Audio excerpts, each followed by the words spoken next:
48 jusqu'à Lévitique 14, 48 à 51, j'ai lu au nom de Jésus-Christ. Si le sacrificateur qui est retourné dans la maison voit que la maison n'était pas, la plaie n'était pas étendue, après que la maison a été rétrépie, il déclarera la maison pure, car la plaie est guérie. Il prendra pour purifier la maison 2 oiseaux du bois de cèdre, du cramoisi et de l'hysope.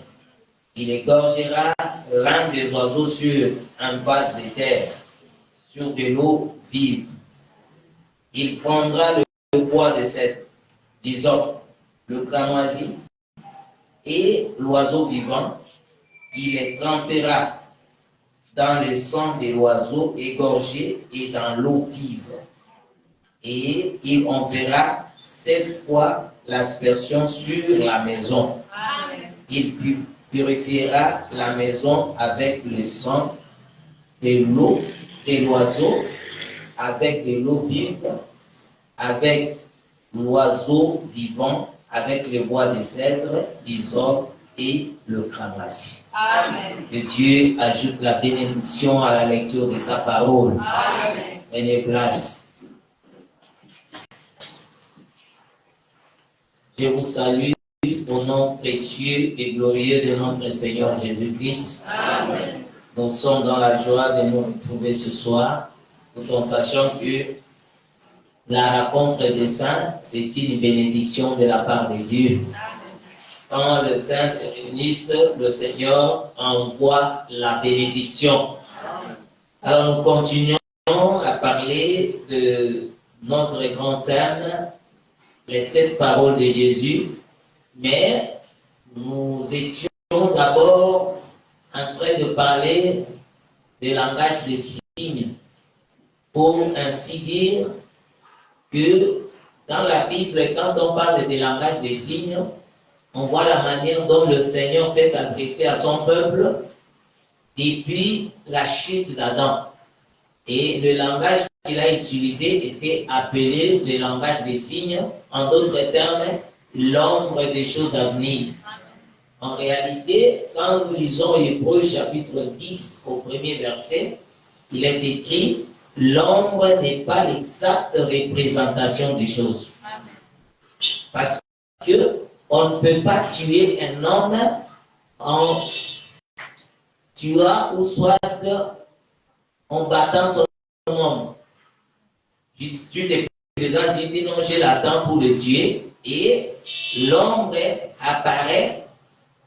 Maintenant, tu t'encharnes contre l'ombre. En réalité, la personne ne va pas mourir. Parce que l'ombre n'est pas une réalité. Vous allez constater aussi dans le livre des Colossiens, chapitre 2, à partir du verset 14 jusqu'au verset 17. Au verset 17, le Seigneur dit que personne ne vous juge au sujet des fêtes de la nouvelle lune ou des sabbats, car c'était l'ombre des choses à venir. Le corps est en Christ. Ce qui veut dire que les fêtes-là que le peuple d'Israël célébrait, ce n'était que l'ombre du véritable fête qui est le Seigneur Jésus-Christ. Et vous allez remarquer que dans ces fêtes-là, les gens, le peuple d'Israël tuaient les animaux. Ils présentaient des offrandes, mais la Bible déclare que c'était l'ombre, car le corps est en Christ. C'est-à-dire, quand Christ est venu, il était l'accomplissement de tout ce que les prophètes, les enfants d'Israël avaient fait. Bon, tout ce qu'Israël faisait, ils voyaient que non, ils étaient en train de rendre un bon culte à Dieu. Mais selon le livre de Hébreux, chapitre 8, Hébreux, chapitre 8,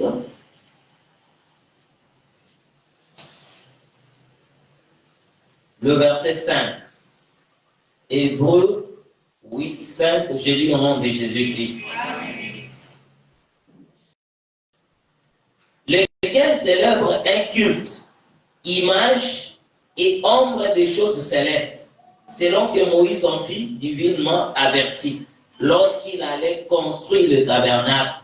Et soin lui fut-il dit de faire tout d'après le modèle qui t'a été montré sur la montagne. Vous allez voir ici que le culte que célébrait le peuple d'Israël, la Bible atteste ici que c'était l'ombre, l'image. Mais ce n'était pas une réalité. La réalité, c'est quand le Seigneur lui-même est venu.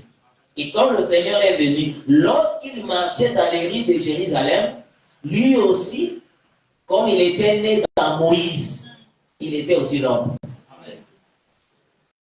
À vrai dire, la réalité est venue à la présence du Saint-Esprit. C'est pourquoi nous avions dit, le jour de la Pentecôte, Pierre s'est levé. Il a commencé à prêcher. Et en prêchant, il a pris David.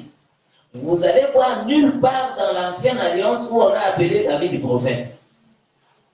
Mais quand lui parle, il va prendre David. Il dit, David avait dit, tu ne permettras pas que ton sein voie la corruption.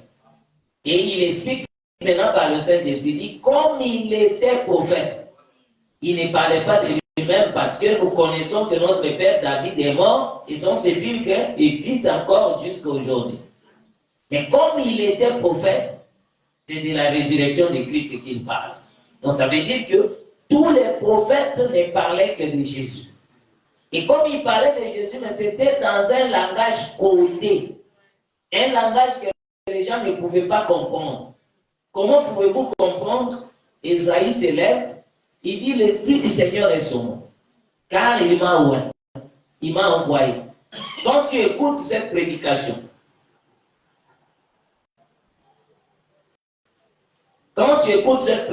qu'est-ce que tu vas dire? Et donc, Ésaïe est venu pour nous délivrer. N'est-ce pas?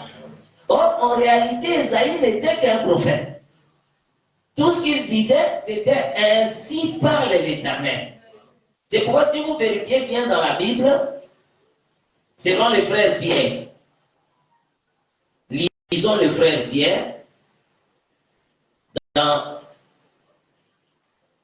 1 Pierre, chapitre 1er, et nous allons voir ce que les prophètes sont en train de dire là-dessus. 1 Pierre, chapitre 1er, à partir du verset 10. Je lis au nom de Jésus-Christ.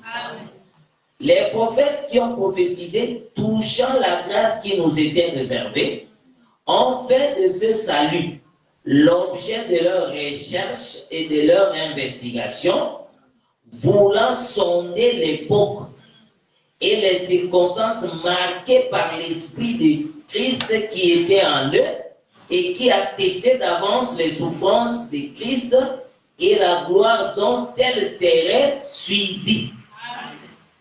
Donc les prophètes ont prophétisé touchant la grâce, mais ils ont fait de ce salut l'objet de leur recherche et de leur investigation. Que Dieu vous bénisse. Ils ont fait de ce salut l'objet de leur recherche et de leur investigation. En réalité, les prophètes parlaient d'Ainsi parle l'Éternel. Alors, les recherches étaient quoi? De voir Dieu revêtir la chair et venir prêcher le salut. Alors, c'était là l'objet de leur recherche. Mais ils n'ont pas vu ça. C'est pourquoi nous sommes un peuple béni. Parce que quand le Seigneur a revêtu la chair, il est venu vers nous. Il nous prêche les choses qui étaient mystères auprès du peuple d'autrefois. Aujourd'hui, pour nous, c'est devenu une réalité. Donc, le langage que le Seigneur a utilisé depuis, c'était le langage de signes. C'est pourquoi quand vous voyez un prophète parler de quelque chose, ne prends pas ça que non, bon, ce qu'il a dit là, c'est ça. En réalité, il ne parlait pas d'eux, mais il parlait de Jésus-Christ qui devait venir accomplir toute la Bible. Voilà pourquoi, en parlant maintenant de cette parole de Jésus-Christ à la croix, c'est là où nous comprenons que cela n'a pas commencé seulement dans Matthieu, Marc, Luc et Jean. Mais cela a commencé depuis que le Seigneur a commencé à marcher avec le peuple d'Israël.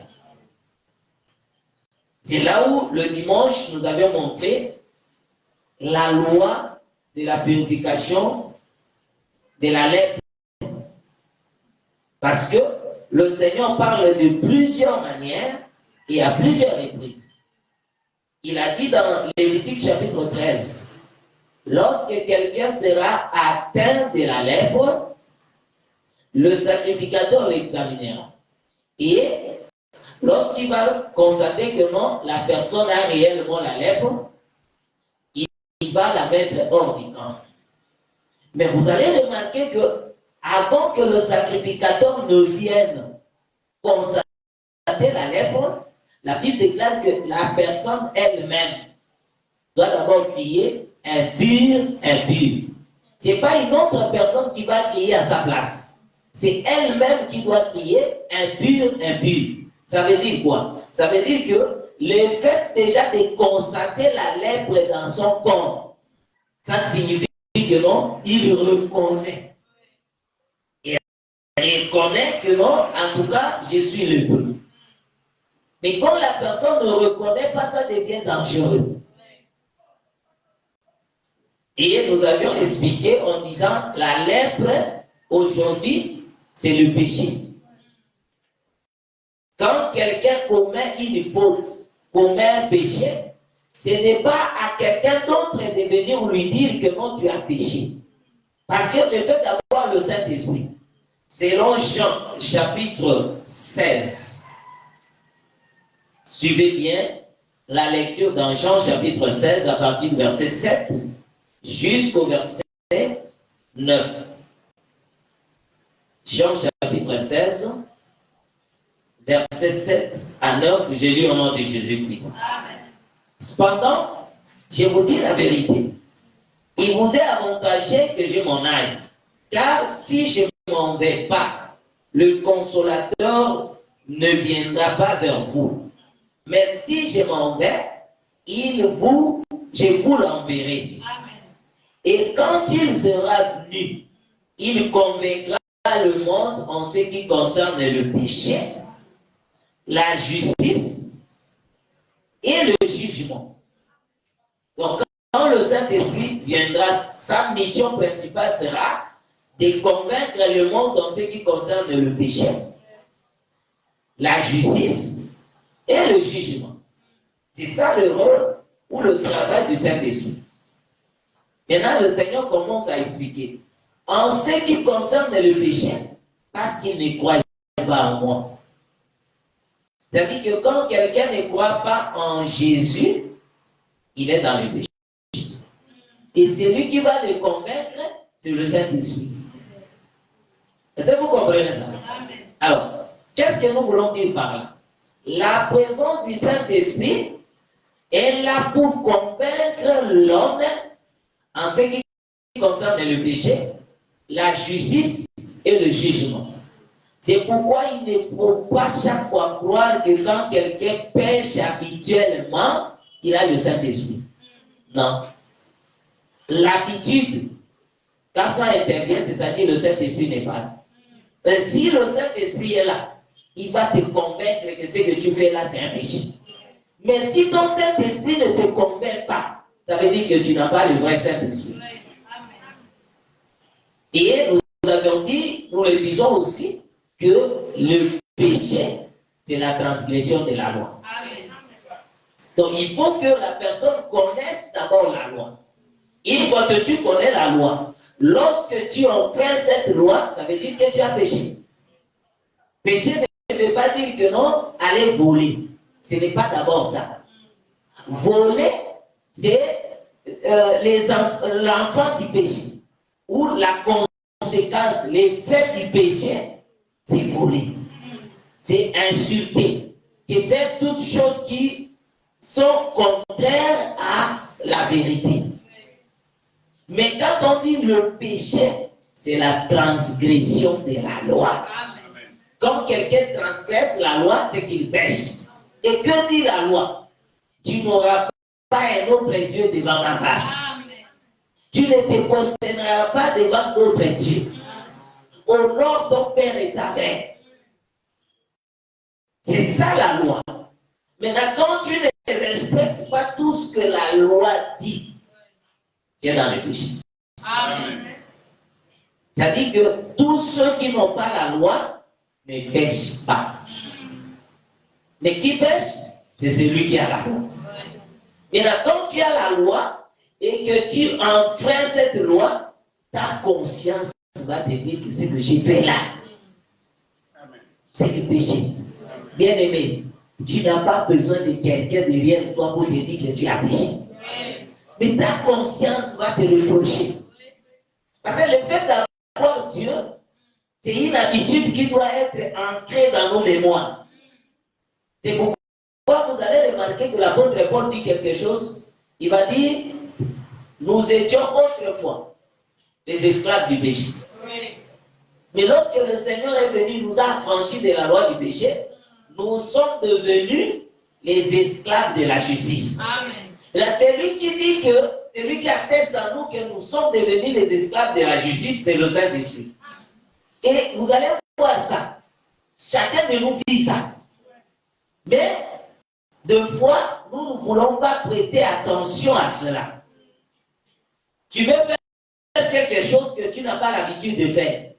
Ta propre conscience va te dire que ce que tu veux faire là, c'est pas bon. Amen. Donc c'est le Saint-Esprit qui te convainc. Mais il y a des gens qui sont têtus. Donc, la conscience lui dit, ce que nous appelons la voix intérieure, lui dit que non, ne fais pas ça.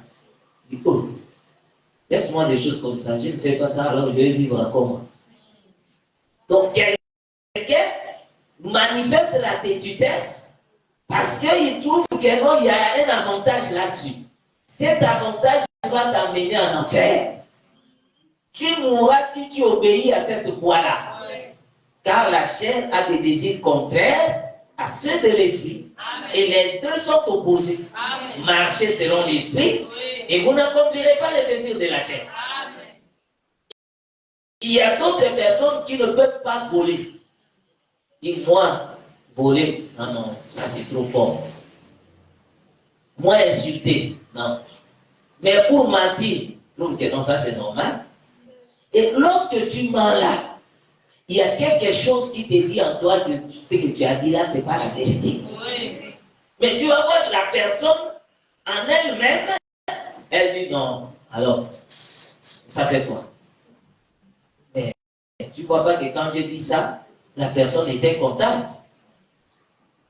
Je vais continuer, laisse-moi vos choses là. L'église, l'église, l'église. Oh, l'évangile, l'évangile, l'évangile. Quand je souffre là, l'évangile ne voit pas que je souffre. À cause du mensonge, tu as vendu l'évangile.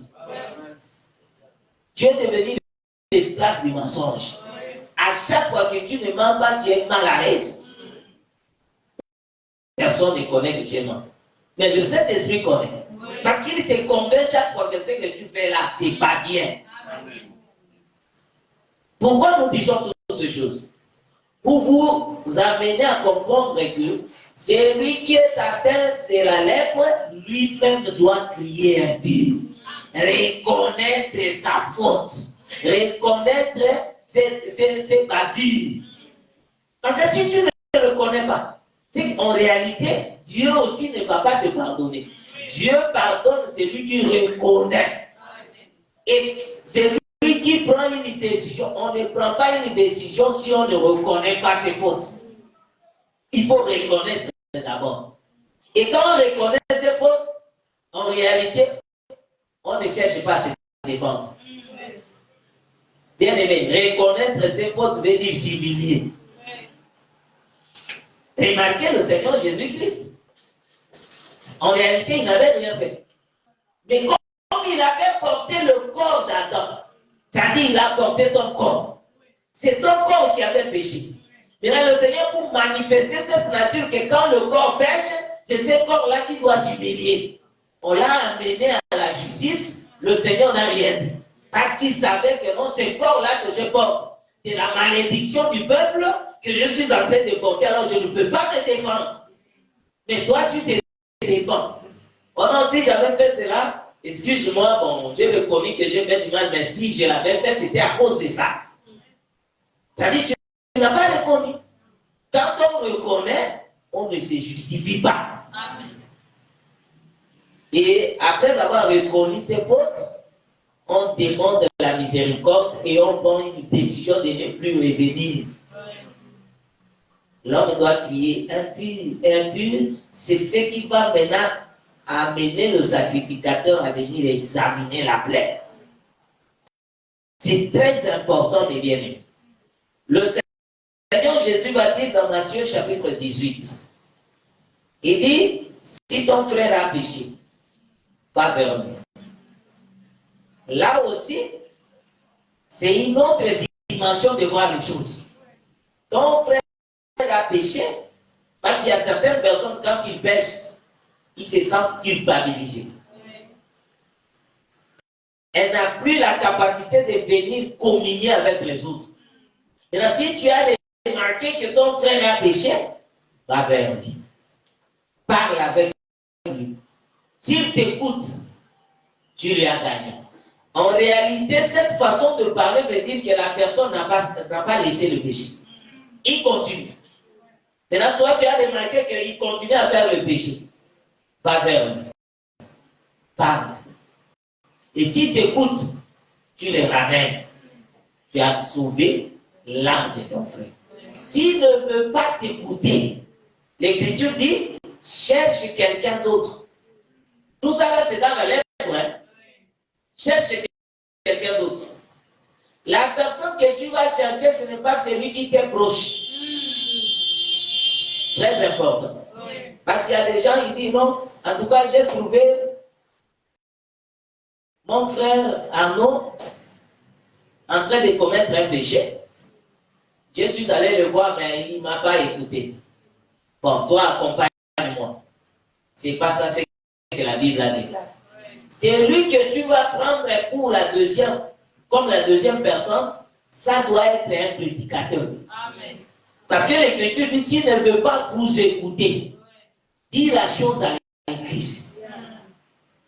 Maintenant, s'il ne veut pas aussi écouter l'Église, qu'il soit pour vous un païen et un publicain. C'est-à-dire que la personne qui doit amener la chose à l'Église, c'est le prédicateur. Maintenant, si lui n'est pas informé, qui va amener ça? Non, parce que nous étions partis, moi, la sœur Élise, avec la sœur Emma. Maintenant, on vient en témoignage. L'église, j'ai un témoignage. J'ai trouvé la sœur Y en train de commettre un péché qui ne mène pas à la mort. Je l'ai exhortée, elle ne m'a pas écouté. J'ai appelé la sœur Élise. Nous sommes partis à deux. La personne s'est entêtée toujours. C'est pourquoi nous sommes venus, moi et ma soeur, pour vous dire que non, voilà, la soeur X, nous vous la présentons, alors il faut la conseiller. Non. Il faut que ça soit un prédicateur qui viendra maintenant expliquer la situation à l'église. Maintenant, l'église a la charge pendant un temps d'exhorter aussi le frère en question. Et la Bible déclare que s'il ne veut pas écouter l'église, c'est toujours le prédicateur qui vient. Il va dire qu'il soit pour vous comme un païen et un publicain. C'est-à-dire qu'il est livré à ça. Est-ce que vous comprenez ça? Le langage d'un publicain et un païen, ça veut dire que la personne est livrée à Satan. Parce qu'il y a des gens qui ont peur de ce mot-là. Livré à Satan. Ça veut simplement dire que non, tu n'as plus la communion ou la communication avec les autres. Et en cela, il y a quelque chose qui est derrière.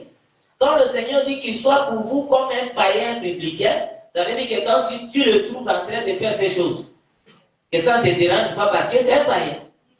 C'est vous comprenez ça? Amen. Ah, alors, quelqu'un qui est atteint de la lèpre, lui-même, il doit d'abord crier.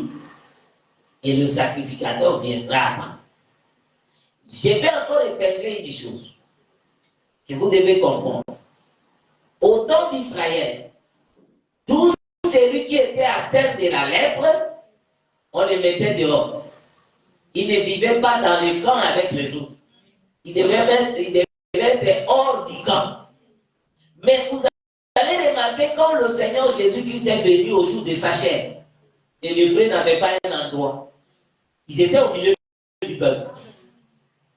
Or, autrefois, c'est le sacrificateur qui partait vers les lépreux. Mais vous allez voir qu'au temps de Jésus, au jour de sa chair, ce sont les lépreux qui sont venus vers Jésus et demander la purification. Parce qu'il y a des gens, souvent, qui disent que non, depuis qu'on m'a mis dehors, personne ne vient me voir. Donc, ils cherchent à accuser les autres. Personne ne vient me voir, ils m'ont abandonné à ma triste sort. Ou à mon triste sort. Donc, les gens disent ça. Ils ont oublié qu'il y a deux possibilités. Toi aussi, étant le vrai, tu dois aussi chercher le sacrificateur. Ce n'est pas seulement le sacrificateur qui doit te chercher. Toi aussi, tu dois chercher le sacrificateur. Comme tu sens que non, là, je me sens que non, ça commence à aller déjà. J'ai compris. Donc, tu dois aller chercher le sacrificateur. Comme les lépreux là étaient partis chercher Jésus. Que non, si tu veux nous purifier, le Seigneur dit, je le veux bien. Donc, il y a des choses comme ça dans l'évangile que les saints doivent comprendre et maîtriser. Alors, le Seigneur, après avoir parlé de l'homme, il quitte l'homme dans Lévitique 14, il va parler de la maison. Nous avons dit, c'est toujours la continuité de ce qu'il avait déjà commencé à parler. La lèpre est dans la maison parce que la maison représente toujours l'homme. Et quand la maison est atteinte de la lèpre, le sacrificateur doit venir arranger, nettoyer cette maison. C'est-à-dire qu'il va avoir l'endroit où il y a la lèpre, on va enlever la brique et remplacer une autre. Ça là, c'est aussi une autre manière de traiter la maladie. Et cette maladie n'est traitée que par le sacrificateur. Bien aimé, dans les Écritures simples, quand on dit que non, c'est lui qui pêche volontairement. Quand on le met dehors, on ne peut pas avoir de relation avec lui. Pourquoi on dit ça? C'est parce que quand quelqu'un pêche et qu'on l'a exhorté, il ne veut pas. Il va chercher des raisons. Et là, quand toi tu t'approches de lui, il va chercher aussi à te contaminer. Et on sait qu'on me fait, c'est de l'injustice. Maintenant, pour que tu n'arrives pas à ce niveau, c'est pourquoi on a dit le sceptre de la méchanceté ne restera pas avec le lot des justes. De peur que les justes n'étendent la main et qu'ils soient infectés. On te met hors du camp. Et la Bible déclare que ne lui dit pas salut. Parce que celui qui lui dit salut participe à ses mauvaises actions. Et il faut le regarder comme quelqu'un que tu n'as jamais connu. Tu le passes comme ça. Et l'apôtre Paul dit dans 1 Thessaloniciens 3, je crois à partir du verset 14, il va dire, lorsqu'il va éprouver de la honte, il va revenir. La honte en question, c'est quand l'homme voit que non, j'étais ensemble avec mes frères. Et désormais, il me regarde comme un païen. Donc ça veut dire que j'ai fait quelque chose du mal. Tu ne peux pas supporter quelqu'un qui est dans le mal parce que toi tu ne le fais pas. Si tu vois quelqu'un supporter le mal, c'est-à-dire lui aussi il est dedans. On ne peut pas supporter le mal. Et moi, j'aime le dire, même si vous êtes marié, bien aimé, le mariage ne t'amènera pas au ciel. Que Dieu vous bénisse. Parce qu'il y a des gens comme ça. C'est ma femme, c'est mon mari. Il est en train de subir l'injustice.